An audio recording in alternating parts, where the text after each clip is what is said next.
श्री गणेशाय नमः। श्री गौरीपते नमः। मातृपितृचरणकमलभ्यां नमः। लोकाभिरामं रणरङ्गधीरं राजीवनेत्रं रघुवंशनाथं करुणाकरन्तं कारुण्यरूपं करुणाकरन्तं श्रीरामचन्द्रं शरणं प्रपद्ये। श्रीरामचन्द्रं शरणं प्रपद्ये। लोकाभिरामं रणरङ्गधीरं राजीवनेत्रं रघुवंशनाथं कारुण्यरूपं करुणाकरन्तं श्रीरामचन्द्रं शरणं प्रपद्ये। श्रीरामचन्द्रं शरणं प्रपद्ये।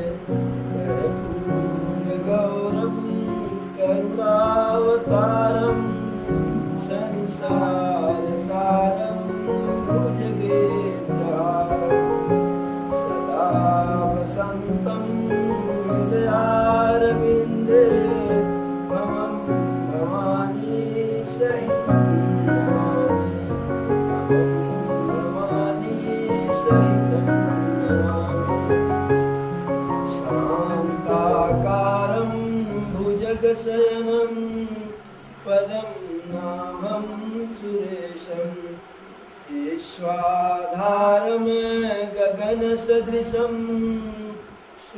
विश्वाधारं गगनसदृशं मेघवर्णं शुभांगं लक्ष्मीकान्तं कमलनयनं योगीविध्यानगम्यं वन्दे विष्णु भवभयहरं सर्वलोकैकनाथं।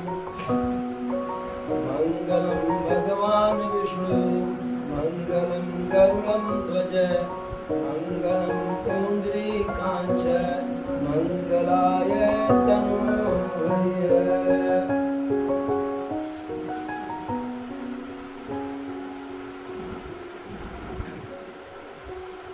जब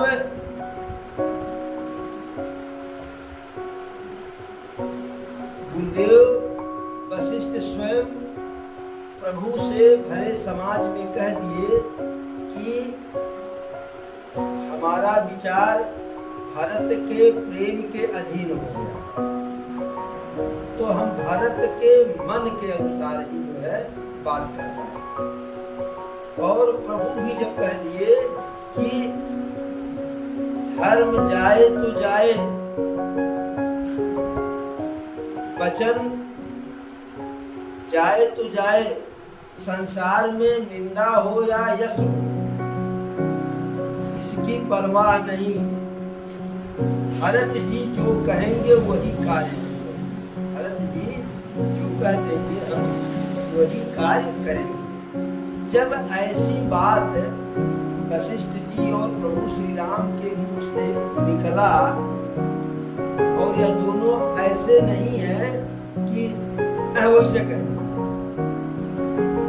वशिष्ठ जी उस समय के सबसे प्रमाणित विद्वान, सबसे प्रमाणित गुरुदेव, और प्रभु तो धर्म धुरंधर, मर्यादा पुरुषोत्तम राम। पूरा यवध समाज एकदम सुखी हो गया कि अब कुछ करना नहीं है। गुरुदेव की कृपा भरत जी के ऊपर है, और प्रभु स्वयं कह दिए कि मेरा भरत जो कहेगा हम वही करेंगे। अब जैसे जो है प्रभु कहे कि भरत जो कहेंगे हम वही करेंगे, और भरत गए ही थे इसी के लिए कि प्रभु का चरण पकड़ लेंगे, कहेंगे भैया अयोध्या के लिए वापस आइए। जब यह दृश्य उपस्थित हुआ उस चित्रकूट पर्वत पर पंचवटी में, तो देवता बहुत ही भयभीत हो गए कि अब जो बना बनाया काम था वह बिगड़ने वाला नहीं, बिगड़ गया। सुरगन सहित सभय सुर राजू, सोचहि चाहत हो नय काजू। बनत उपाय करत कछु नाही, राम शरण सब गेय मन माही। सब एकदम सशंकित हो गए, सबके मन में भय व्याप्त हो गया, खास करके इंद्र भगवान के मन में। सोच ही चाहत हो न काजू, अब सोच रहे हैं, चिंता कर रहे हैं कि अब अकाज होने वाला है, यानी बनी बनाई बात बिगड़ने वाली है। बनत उपाय करत कछु नाही, उपाय कर रहे हैं, प्रयास कर रहे हैं कि कुछ ऐसा करें कि जो खेला हम लोग रचे हैं माता सरस्वती के द्वारा, वह खेला बिगड़े नहीं।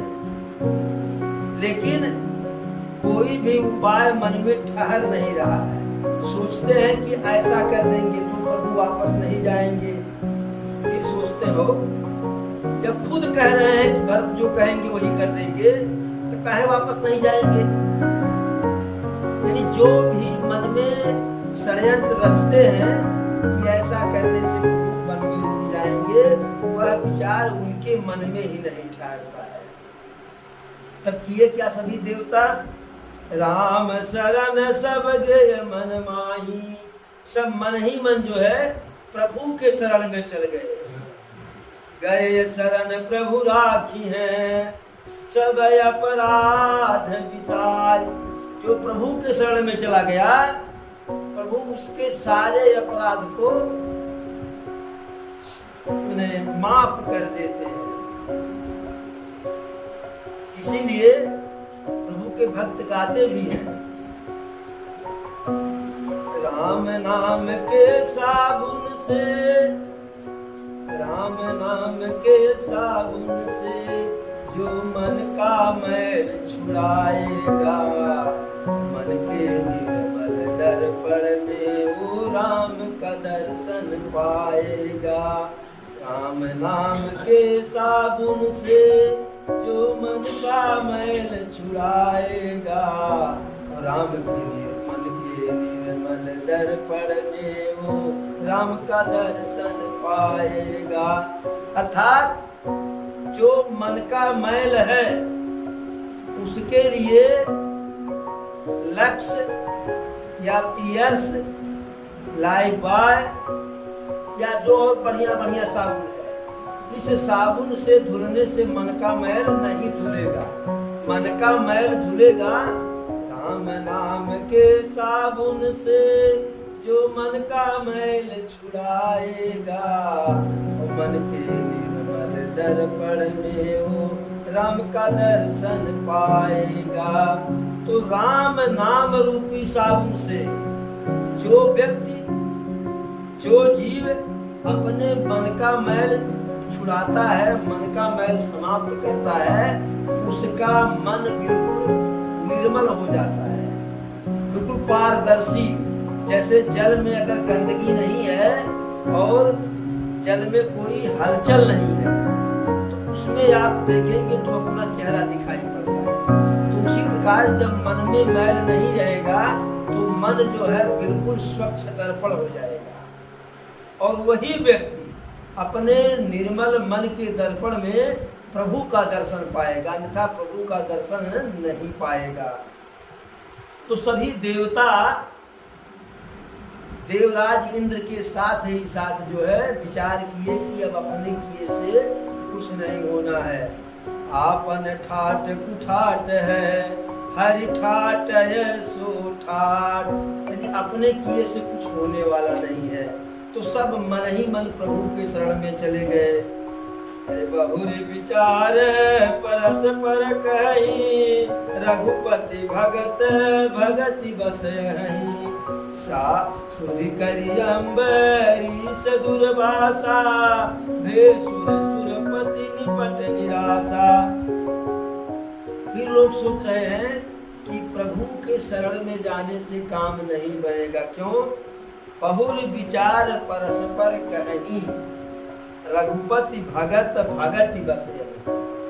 कि मन में फिर विचार कर रहे हैं कि प्रभु के शरण में जाने से काम नहीं बनेगा। क्यों नहीं बनेगा? रघुपति भगत भगति बस रहे।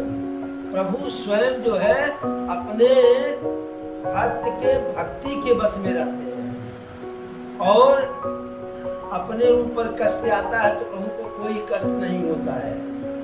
प्रभु को कष्ट तब होता है कि जब उनके भक्त को कोई कष्ट देता है। प्रभु को कोई कष्ट दे, प्रभु प्रतिकार नहीं करते हैं, लेकिन जब उनके भक्त को कोई पीड़ा देता है तो प्रभु उसे क्षमा नहीं करते हैं।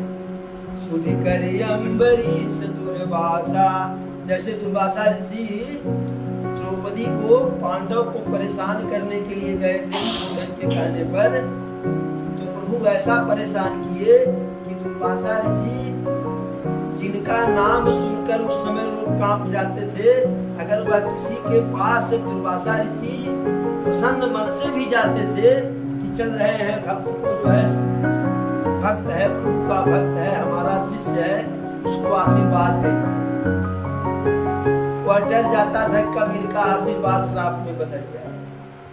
लोग सोचते थे कि साक्षात यमराज से सामना हो जाए, लेकिन दुर्वासा ऋषि से सामना कदापि न हो। ऐसे दुर्वासा ऋषि दुर्योधन के कहने पर पांडव के पास चले गए। भोजन की व्यवस्था पांडव के पास थी ही नहीं, और अकेले नहीं गए, अपने 1000 शिष्यों के साथ गए। अब प्रभु जो है, द्रौपदी प्रभु को पुकारी, प्रभु आए, और यहाँ प्रभु आए तो अभी भूखे भूखे आए। कहे बहाना, बड़े जोर की भूख लगी है, कुछ हो तो खिला दो। अब द्रौपदी को ऐसा वरदान मिला था कि वह जिस पात्र में भोजन बनाती थी, जब तक वह भोजन न कर ले तब तक चाहे जितने लोग खाएं, भोजन कम नहीं होने वाला। लेकिन जब वह खा लेती थी, उसके बाद किसी को खिलाने के लिए उसको बचता नहीं। संयोग से उस दिन उस पात्र में से सब चावल निकल गया था, एक चावल उसमें लगा हुआ था। द्रौपदी गई, देखी उसमें एक चावल है, नेत्रों में आंसू भर करके आई कन्हैया के पास, कहीं भैया ये कहीं चावल है, आधा आप खा लीजिए, आधे कन्हैया आधा चावल खाए। उन्हें उसमें इतना स्वाद आया कन्हैया को, है वहां बहना क्या भोजन बनाई, बड़ा स्वादिष्ट है। और वही आधा चावल खा करके कन्हैया डकार।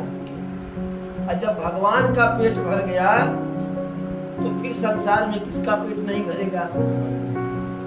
इस प्रकार से दुर्वासा ऋषि को प्रभु नहीं माफ किए, और हे सुर सुरपति निपट निराशा,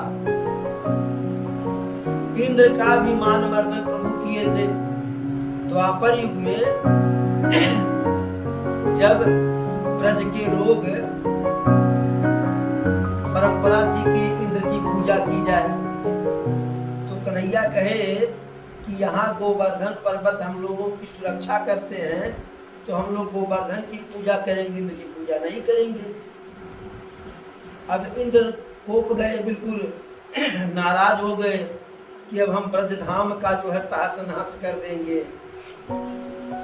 बड़े जोर से बरसात के देवता, जल के देवता इंद्र जी, जब वर्षा नहीं होती है तो लोग इंद्र की पूजा करते हैं।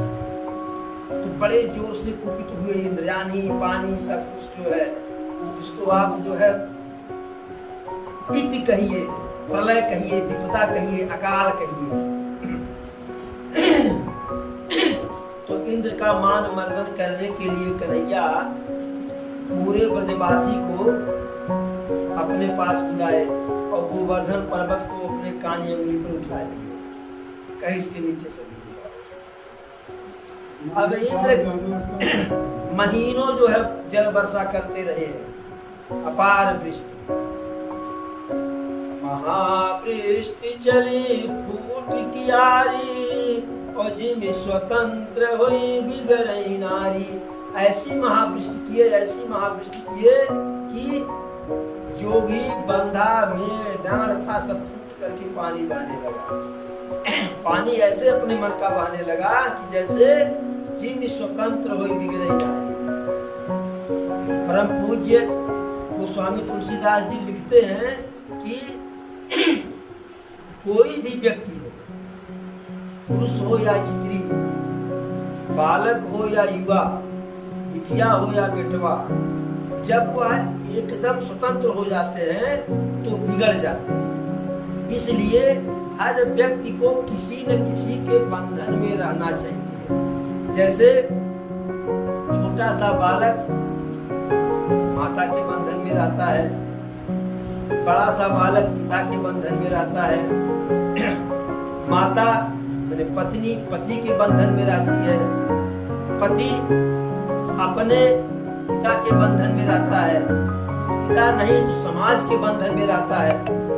यानी हर किसी के लिए कोई न कोई जो है पगहा लगा हुआ है, और जो इस रस्सी में नहीं बंधता है, मर्यादा के नैतिकता की रस्सी में जो नहीं बनता है, वह बिगड़ जाता है। और बिगड़ जाने के बाद जो है आदमी का भला नहीं होता है, बुरा होता है। तो इसी प्रकार से इंद्र महीनों जल वर्षा करने लगे, और कन्हैया कानी अंगुरी पे अपने जो है गोवर्धन पर्वत को उठाए हुए थे। अब ग्वाल बालों को लगा कि मेरा छोटा सा कन्हैया है, और महीनों से अपनी कानी अंगुरी पर गोवर्धन पर्वत उठाए हुए हैं। कन्हैया थक गए होंगे, कन्हैया जो है इनके अंगुली में दर्द हो रहा होगा, पूरे शरीर में दर्द हो रहा होगा। लोग मारे प्रेम के कहे, कन्हैया तुम थक गए हो, अब लाओ थोड़ी देर हम लोग जो है उठा लें और तुम थोड़ी देर आराम करो। अब सब जो है लाठी डंडा पहरुआ भंडी भंडा लगा करके रोकने लगे, और उसके साथ सपोर्ट में अपना जो है हाथ भी लगा दिए। जैसे कन्हैया धीरे से हटाए तैसे सबका डंडा भंडा टूटने लगा, और सब खुद नीचे बैठने लगे। सब चिल्लाए बड़े जोर से, कन्हैया बचाओ। तब फिर कन्हैया जो है गोवर्धन पर्वत को रोके। अब लोग देखिए, कन्हैया के इस पराक्रम को लोग नहीं समझते कि वह कानी अंगुरी पर अपने महीनों तक गोवर्धन पर्वत को रोके रह गए। तो लोग कहते हैं कन्हैया के पास 16,000 पटरानी थी, तो कहा हमारे पास 4-5 नहीं होनी चाहिए। अब कन्हैया कानी अंगुरी पर गोवर्धन पर्वत को रोके हैं, और यहाँ 2 कुंटल का कोनो पाथर है, कानी अंगुरी कौन कहे पूरा शरीर का भार लगा दीजिए। वही कह रहे हैं ना। तो अगर हम तुलना करें तो सब कुछ की तुलना करें ना, सिर्फ एक चीज की तुलना करते हैं कि कन्हैया ऐसे थे, कन्हैया वैसे थे, कन्हैया चोर थे, कन्हैया यह थे, छिछोर थे। यह नहीं सोचते कि कन्हैया कितने जो है पराक्रमी थे, कितने मर्यादित थे। अब लोगों ने कहा कि प्रभु के शरण में जाने से काम नहीं चलेगा, क्योंकि प्रभु तो स्वयं अपने भक्त के भक्ति के बस में है। सहे असुरन बहु काल विषादा, और नर हरि की प्रगट प्रहलादा। लगी लगी कान कहि धुनि माथा, अब सुर काज भरत के हाथा। लोगों को लगा कि प्रभु के शरण में जाने से काम नहीं बनने वाला है, क्योंकि देवता लोग बहुत लंबे कालखंड तक जो है, कई युगों तक जो है विपत्ति सहे, असुरों का की यातना को सहे, लेकिन प्रभु तब नहीं आए। प्रभु तब नहीं आए। प्रभु कब आए? नर हरि प्रगट किए प्रहलादा। प्रहलाद की पुकार पर जब प्रहलाद बुलाए तब प्रभु नरसिंह के रूप में आए। अब इसलिए लोग कह रहे हैं कि हम लोग तो गलत रास्ता पकड़ लिए, प्रभु के शरण में चले गए, वहां जाने पर भलाई नहीं है। लगी लगी कान कहीं धुनी माथा, अब सुर काज भरत के हाथा। एक दूसरे के कान में काना फूसी कर रहे हैं, काम यहाँ बनने वाला नहीं है। दूसरा तीसरे को बता रहा है और सब अपने माथ को जो है पकड़ रहे हैं, पीट रहे हैं।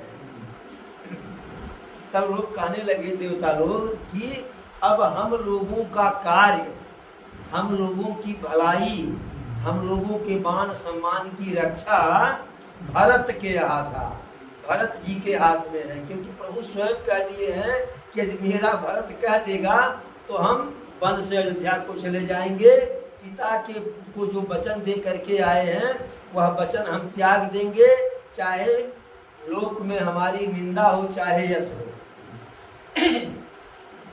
आन उपाऊ न देखें देवा, मानत राम सुसेवक सेवा। यह समीप सुमिरहि सब भरतहि, निज गुणशील राम बस करतहि। अब सभी देवता लोग जो है कोई उपाय देख नहीं पा रहे, कोई दूसरा उपाय उनको दिखाई नहीं पड़ रहा है। क्योंकि मानत राम सुसेवक सेवा, राम अपने सच्चे सेवक के सेवा के अधीन है। जितने सच्चा भक्त है, जितने मन से सेवा करता है, उस सेवा में ही नहीं कि 1000 रुपया चढ़ाओ तो प्रभु प्रसन्न हो जाएंगे। प्रभु को प्रसन्न होगा तो रुपया न रहे बेल पत्र पे प्रसन्न हो जाएंगे। प्रभु को प्रसन्न होगा तो एक पुष्प पे प्रसन्न हो जाएंगे। बस हमारी श्रद्धा उस प्रकार की होनी चाहिए। जब गज और ग्राह का युद्ध हो रहा था जलाशय में, कभी गज भारी तो कभी ग्राह भारी, कभी गज भारी कभी ग्राह भारी, महीनों जो है 100 दिन तक युद्ध हुआ। न यह जीत रहा न वह जीत रहा, लेकिन ग्राह जल का राजा है और गज जो है स्थल का राजा है। अंततो गत्वा गज को लगा कि अब हम हार जाएंगे।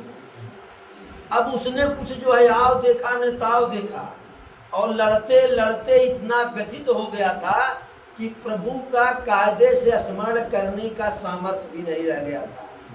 जलाशय में था ही, एक कमल के पुष्प को तोड़ा और अपने सूंड में फंसा करके ऊपर करके जो है नारायण का एक बार याद किया और प्रभु वहां से दौड़ते दौड़ते आ गए और ग्राह को मार करके गज को बचाए।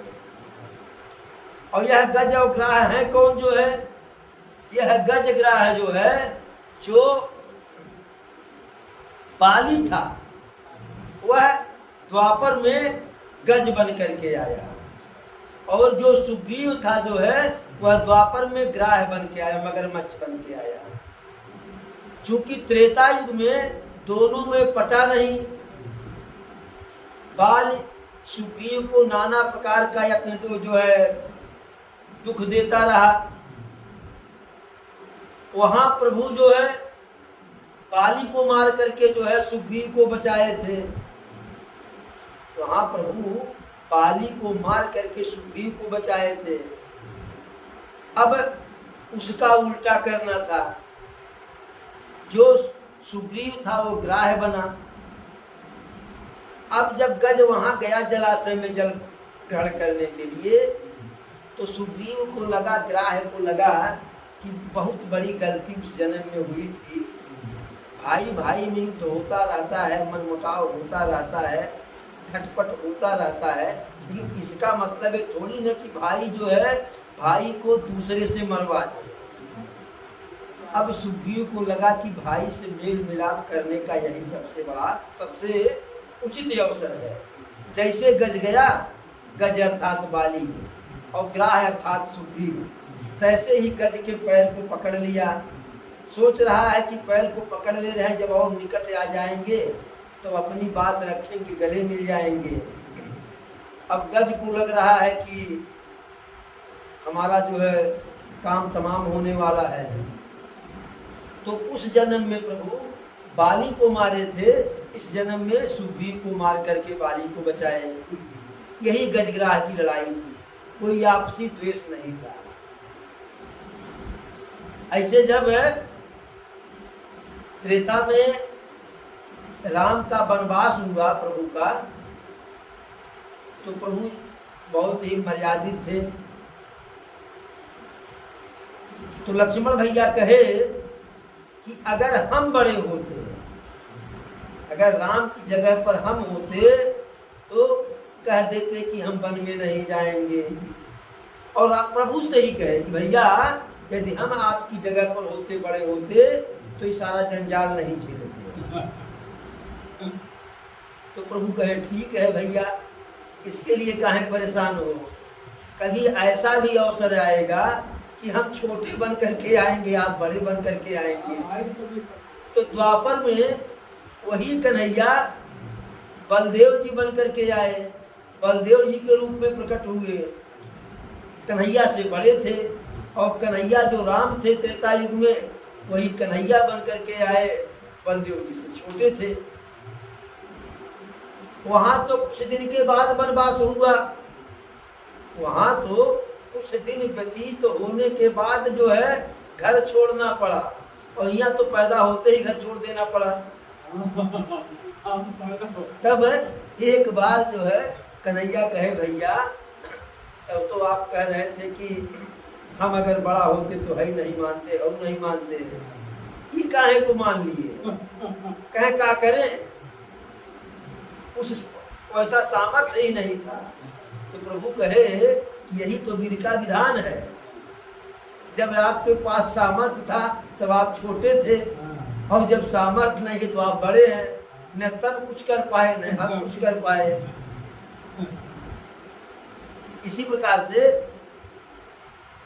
ये सबे में सुमिर सब भरतहि, और निज गुणशील राम बस करतहि। अब सभी देवता लोग जो है प्रेम पूर्वक अपने मन में भरत जी का जो है सुमिरन कर रहे हैं, जो प्रभु का के शरण में गए थे वहां से वापस आ गए। जैसे आप किसी व्यक्ति के पास किसी सहायता के लिए जाइए और वहां से काम न बने, हम तो गए हैं कि सबसे बड़का जान करके ऊंची दुकान ऊंची दुकान फीकी पकवान, तो हम तो गए कि बड़का बाबू के पास जा रहे हैं, हमारी समस्या का समाधान हो जाएगा, और बड़का बाबू हाथ खड़ा कर दिए। तो छोटके बाबू के पास गए, छोटके बाबू से हमारा समस्या का समाधान हो गया। तो ऐसे सभी देवता जो है मन ही मन पहले प्रभु श्री राम के शरण में गए, लेकिन शरण में गए तो लेकिन प्रभु श्री राम स्वयं भरत जी के जो है अधीन हो गए थे, भरत जी के बस में हो गए थे। तो देवता लोग सोचे कि जो प्रभु स्वयं भरत जी के अधीन है, तो उस प्रभु के शरण में जाने से कुछ होने वाला नहीं है। जिसके अधीन में है, जो प्रभु को अपने बस में करके रखा है, उसी के शरण में हम लोग भी चले। तो प्रेम पूर्वक जो है भरत जी का स्मरण किए, भरत जी की प्रार्थना किए। क्यों किए? निज गुणशील राम बस करतहि। जो भरत जी अपने गुणशील धर्म कर्म प्रेम के चलते स्वयं प्रभु को अपने बस में कर लिए हैं। सुन सुर मत सुर गुर कहु, भल तुम्हार बड़ भाग, सकल सुमंगल मूल जगह, और भरत चरण अनुराग। जब देवताओं का ऐसा विचार, ऐसा व्यवहार देवताओं के गुरु बृहस्पति जी जो है सुने और देखे, तो कहे कि आप लोग अब धन्य हो गए, आप लोगों का भाग्य बहुत ही बड़ा हो गया है, एकदम बिल्कुल भाग्योदय हो गया है। क्यों? सकल सुमंगल मूल जग, इस संसार में सारे सुमंगल का, सारे मंगल का जो है जड़ क्या है? भरत चरण अनुराग।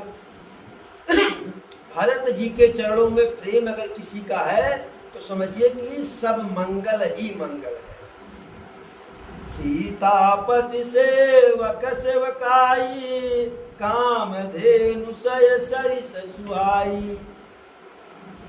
प्रभु श्री राम